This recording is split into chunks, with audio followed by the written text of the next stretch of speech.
Charitable organizations, municipalities, and Indigenous communities have until next Wednesday to apply for a $25,000 community grant from Hydro One.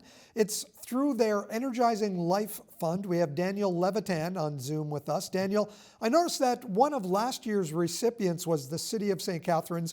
How did they spend the $25,000 that they were successful at getting from you? Yeah, and great organization to highlight as well. They're building up, their supply. Obviously, getting life preservers out to as many people as possible is really, really important in a community that has, a waterfront.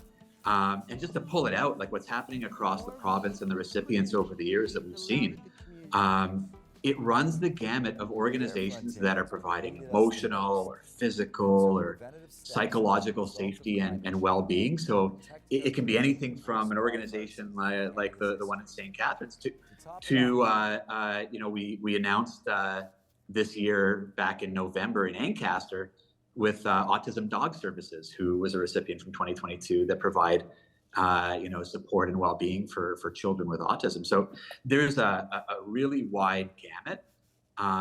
But what's really important is, local organizations, they know their community needs best. So we're not talking about the really big ones. We're actually talking about those that are vetted in the community, know what the community needs, and can target, the support they're providing, better than anybody else. You gave out $625,000 in total last year, 25 different organizations. What exactly do you look for? I know it's got to be something that's building the community, but there are certain touch points. Are there like a number of people maybe that it reaches? What are the things that sell the ideas to your committee? It's a good question. And obviously it isn't, it's definitely not volume driven. I mean, we're a company that services a lot of small urban and rural Ontario as well. So we certainly don't want to limit it to the largest organizations. But each year we look for initiatives that are focused on improving community physical or psychological or emotional safety, cultural diversity in their community. So making sure that within the community they're getting out to the people that might need support. So our criteria include charitable organizations, Indigenous communities, municipalities, any organization with local operations. And we really do try to diversify the types of organizations that gets to. I did notice that last year, 2023, a lot of Indigenous communities were mentioned. And, it's great to see that you are supporting the health and the progress of people in those communities. Absolutely. So we target a minimum of 20% of this fund going to Indigenous communities and organizations providing services to Indigenous communities. And that's really, really important. Obviously, when we're talking about service providers, you want to make sure that you're hitting people in need, and obviously those needs do exist in a lot of the Indigenous communities in the province. For 2024, the grants again are $25,000. Will there be 25 recipients again this year? Hard to say. There's still more to come in, so it really depends on who's there.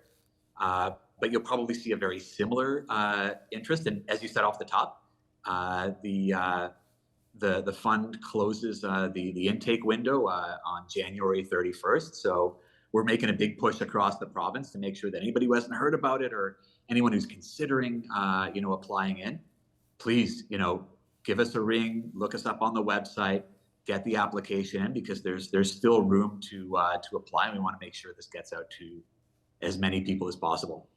Is it an easy application process? Sometimes applying for grants can be quite onerous. Yeah, that was one thing we heard loud and clear when we were talking about launching this fund several years ago is, small organizations, one of the biggest challenges is capacity, just the ability to put time towards these types of things. And it's lightweight, it's personable, you have a warm body at the other end of the line. These are relationships as much as they are processes. And the idea is to make it lightweight, easy, straightforward. Earlier I said a committee. Maybe I was wrong. Maybe I was just sort of guessing that you have a committee. But Do you have a committee? Who sits on that committee? And what is it like going through the applications? You know what? It's actually maybe this is a funny way to put it, but it's fun. It's really interesting to see what's coming in and the diversity of opportunity and who they're helping. So, of course, there is an amount of due diligence that does and should happen with an application process like this. But we have some people within the company that have expertise in community giving, obviously a lens on the needs of Indigenous communities, municipal needs. So we've got the right people taking a look at it, and yeah, it is a fun process internally because you start to visualize really quickly the type of help that's getting out and to who's receiving it. And I was there personally in Ancaster when we launched in November, and just seeing some of the kids in need and how their lives were changed by having access to the dog services. It becomes emotional. It becomes very tangible, like really, really, really quickly. So it's an emotional process at times, but it's a fun one, and it's great because you get to see the passion behind the work of these applications. Like, it is not a dry process at all.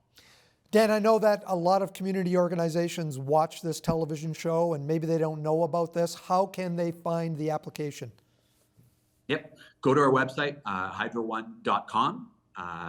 Very straightforward. You will see links to our community giving program.